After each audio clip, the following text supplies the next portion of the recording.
It's almost over. It's the final countdown to Election Day. Before Election Day on Saturday, October 14th. The World Cup of New Zealand politics drawing to a close. Are you voting this year? Aye. Yes, I am. Yes. Yes. Yes, I will be voting this year.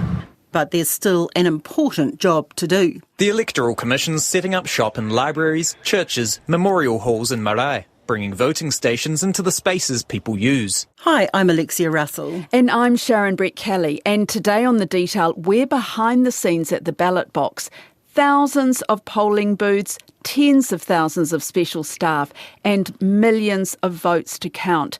And while we're watching the headlines to find out what party comes out on top, there's a massive logistical exercise going on behind the scenes. And the people who put their hands up for this job often have reasons that are close to the heart. I sat down with Anusha Gula, the Deputy Chief Executive of the Electoral Commission. What are you going to be doing on Election Day? Oh, we'll be all at the command centre waiting for the results to roll in. Where's the command centre?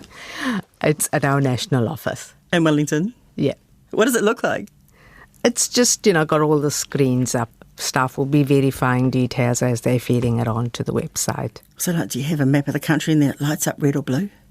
No, we don't. I think some of the media do. And before anyone asks, no, she doesn't have any I voted stickers. And apparently they were cut because the feedback in 2020 was that we didn't want them. So we have no one to blame but ourselves. Anusha's in charge of operations and the general election is a big beast to operate. We start 2 years in advance to plan the general election. And it's a huge effort. We employ over 25,000 roles and we've got to hire venues right across the country. So it does start well in advance, otherwise we won't be able to secure property to have as voting places. Did you say 25,000 roles? Yes. So what roles are they? The people who show, people how to vote? Or? So we start off with elected manager roles, so people that will actually manage each electorate and then find the voting places, and then we staff those voting places with multiple roles. Plus we have mobile teams that go into rest homes and hospitals and prisons. So it's not just the voting places, it's coordinating the mobile teams, and then we coordinate the delivery of the overseas voting and make sure all ballot papers are couriered over to the various overseas locations and have them also available on the website for download for those that are overseas. Plus we have to have, staff that are drivers that will deliver ballot papers to the various voting places and bring them back. We have recruitment managers that have to help us recruit all these 25,000 roles. So it's a huge task. So when you go in to vote, those people that you see, welcoming you and pointing you in the right direction, are they all paid roles? It's not volunteer? Yes, all our roles are paid roles. There are no volunteers. How many polling booths do we have? We have 800 that are open during the advance period, and there are 2,300 voting places on election day. And Sharon, you went along to one of those 800 early voting booths to find out what it was like. Yeah, and Alexia, there's a heck of a lot more to it than you'd think. These people work big hours, so while the rest of us will be digesting the results tomorrow night, some of them are still working at the counting, and then some of them come back the next day too.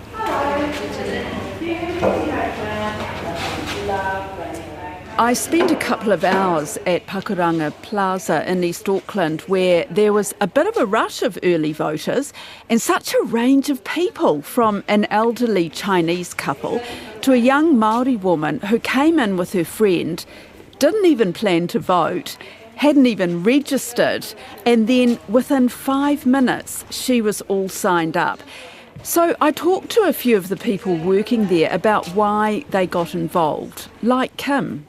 I'm a people person. I like chatting to people, finding out how their day's been.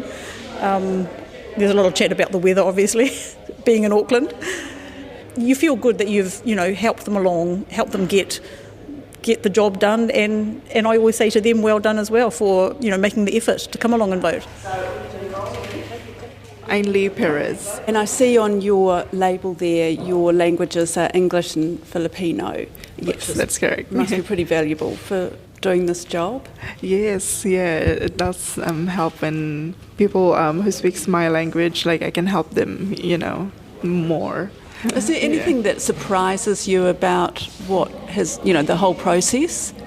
Surprises me, like compared to my country or like other country, I think like the voting here is like it's like an easy process. Like, yeah, it's not complicated. Yeah, people just walk in. They don't even need their ID. Yeah, yes, and also like even if you like come from another place, you can always vote in every voting places, and everything is like accessible. No barriers. Yeah, no barriers no reason not to vote. Yeah. My name is Farouk Mirza, and I'm working as an issuing officer at the election booth. Is this your first time working here? First time inside the booth. I've done the enrollments previously, but it's the first time working inside the booth. Okay, and how are you finding it? I really enjoy it. It's good to see a wide selection of people, not just ethnicity, but also just all kinds of employment, all kind of, retired people, young people, first-time voters. It's good to see a lot of first-time voters. And in terms of helping maybe New Zealanders, you'd be crucial. Yeah, I mean, I've been here nearly 30 years, so I am a Kiwi, and I But grew I up mean, here. helping people who are coming in to vote for the first time, I think a maybe? lot of people are quite. It's a big thing for them, and a lot of people are coming from countries where they don't have a very clear voting structure, or they're not really exposed to voting. So that is really, really interesting. They ask a lot of questions. What kind of questions? Some are pretty simple questions, like, where do I take, and, can I use a pen, and those simple things. But some go on to ask, like, which candidate do I vote for, which we are not allowed to say. So we say, whichever one you like. And I had a gentleman the other day, he had dementia, and he wasn't able to understand quite fully. He nearly put a blank sheet into we asked him to take it, and, he's got partial dementia or something, so he forgot the moment he got up from the seat, and he was going to drop it in the booth, and we're like, no, come, let us help you. Mm-hmm. So it's good to see everyone voting. I think that's the big thing. I think every vote counts, and speaking English is not a requirement for voting. Then there's Nigel Tainui. Now, he's been doing this for nearly 30 years, and it actually runs in the family. I'm a mobile support person for the Pakuranga electorate in Auckland. What does that mean, Nigel? I'm basically the eyes and ears for the electorate manager out in the field. So I visit all of the voting places just to see how things are going, see if they need more supplies, sort out any staffing issues, or if we need to move people around to where the voting demand is. This is your 9th election where you worked for the Electoral Commission? Yeah, it is, yeah. So I've been doing it since 1996, I think. For me, it's a bit of a family affair. So my dad has done it, his dad has done it, 2 of my sisters have done it, and so I grew up on the west coast in Hokitika, and we, our family, we've pretty much operated a small voting place there for a long time. And so me and my 2 sisters, we had to serve an apprenticeship under Dad as issuing officers first, and then as our careers have kind of taken us around the country, just stayed involved. What is it about it that keeps you coming back? Well, not only is it New Zealand's kind of biggest logistical exercise that happens every 3 years, I like meeting people, practice those, communication skills, and sometimes, you have voters that come in that want to sort of, debate with you, and so it's to be able to bat those off and stay in line with the key messaging of what being an electoral official is about, and that is to remain neutral. So debate. They want to debate politics with you. Sometimes they do. Right? Sometimes they do. Like what kind of? What do they say? When they might want to say, who should I vote for, or what kind of policies do you believe in, or who are you going to vote for, and things like that. And so to remain impartial, we tread a fine line there to be able to keep them happy and so they don't get too rowdy, but also to stay within, the neutrality of what the role means. Does it get tricky at times though, Nigel? If people do want to have a bit of a ding-dong political debate with you? Not really. I mean, I've never really been, hugely challenged before, but, usually a bit of humour or something like that can usually, bring someone back down, and that's essentially what we're here for, is to make sure everyone can have a vote and to be able to process them through the voting place and send them back out into the world. Tell me about how you prepare for the day. Well, my only real special routine is to make sure that I drink lots of water before election day, because it is a long day. Most of us are in our voting places at 7 o'clock getting them ready, and sometimes we can still be there packing up well after the 7 o'clock finish. We can be there counting votes and packing up right up till 10, 11, maybe even a little bit later as well. As a mobile support person, I stay out until all the voting places are closed, and that I know that those staff are all on the way home. Special clothes? You've got your high-vis Yeah, no real jacket. special clothes, although we have to make sure that whatever clothing we all wear is politically neutral. So, we can't be in, colours that might signify you might be supporting a particular party, but and then it's check in with headquarters to see if there's any last updates. Are you feeling nervous or excited? I actually get quite excited about the elections.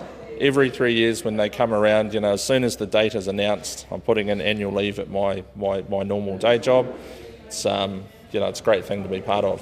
What's the trickiest thing, most challenging thing you've had to deal with in the 9 elections that you've worked on? Well, I worked in a small booth on the west coast at Arahura. That's actually where my family marae is, and it's just a 2-person booth, so it was my sister and myself working there. And about 20 to 7, we had a van load of people from Masterton's area show up saying, look, we've been down here for an event and we've just realised that we need to vote. But we only had one voting paper for that particular electorate. And so what we do then is we either photocopy a special vote for that area, or if you don't have a photocopier, which we didn't, we actually had to handwrite them out. So we were there a little bit longer, but they all still got to vote, but we had to handwrite out all the names of the candidates, all the parties and all the information about 8 times. So Right. But if there's one thing I've learnt from being part of the elections is that there's a number of fail-safes and backup plans in place so that no matter what happens, people still have the opportunity to vote.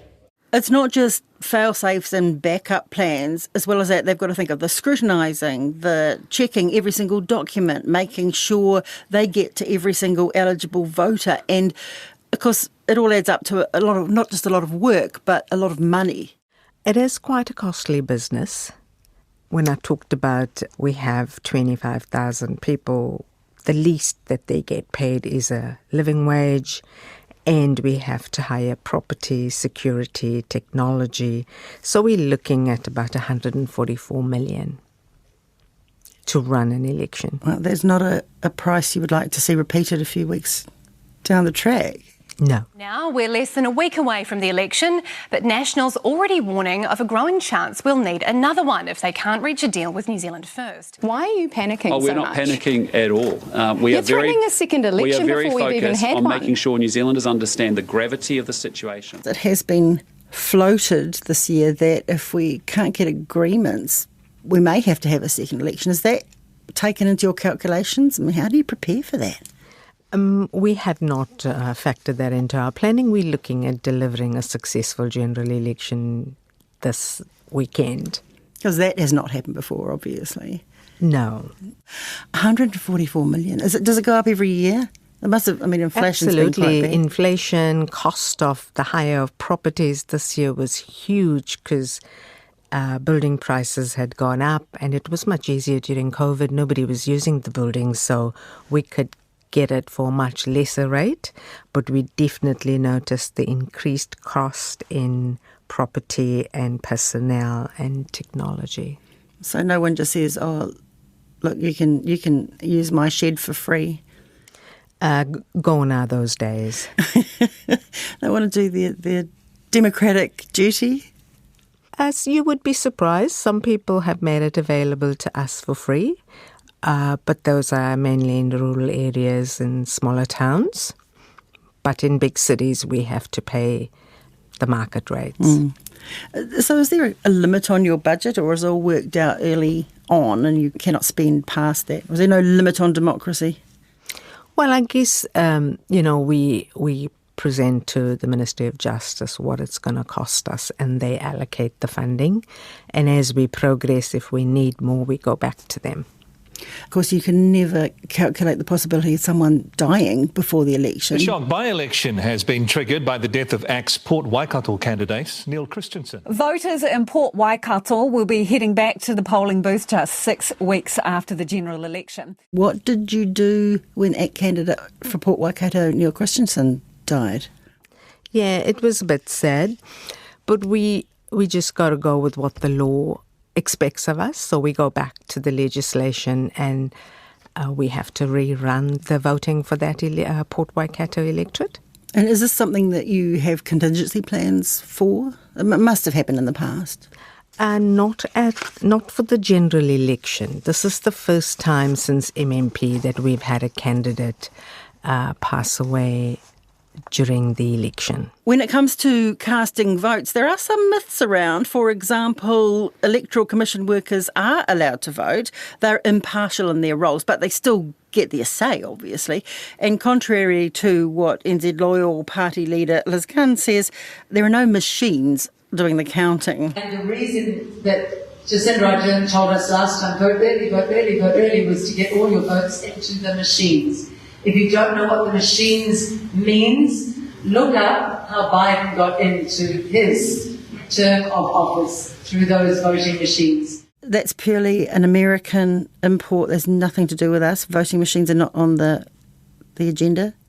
Absolutely not. All our votes are manually counted. Today's the last day of early voting. Tomorrow, it's game day. And we all know the next step. Go to your own booth, tick 2 boxes, then post the ballot papers in the cardboard boxes.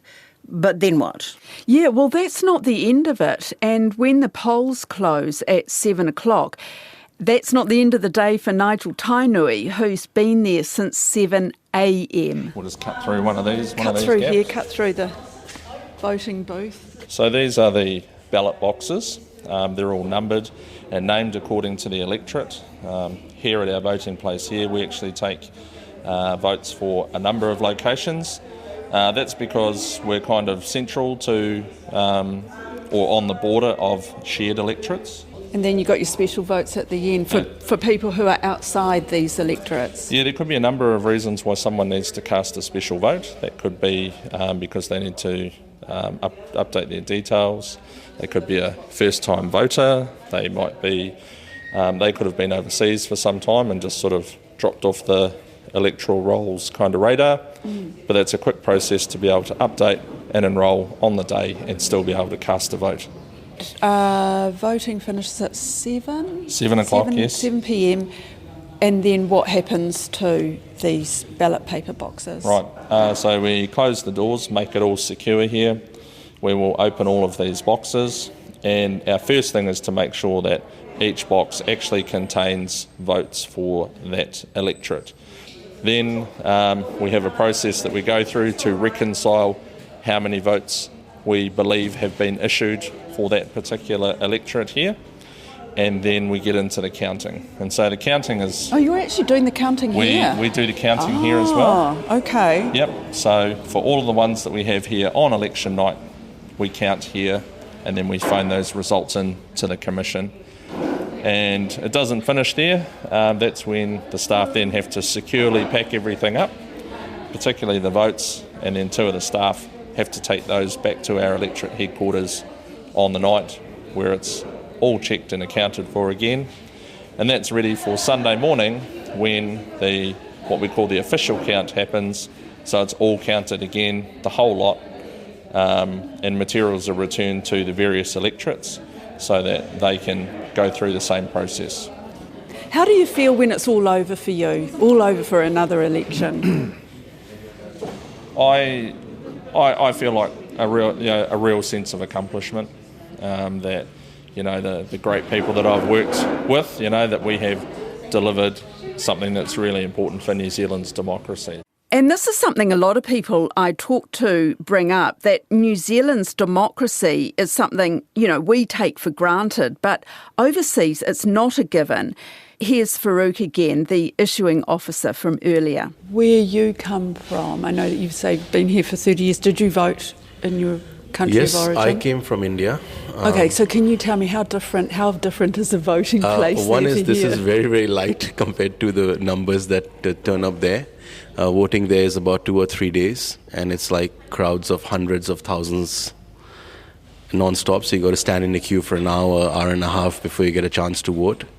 And I remember I was eligible for voting. It was my first time voting, and I was quite excited. And when I turned up at the booth after waiting for 2 hours, I was told someone else had already voted for me.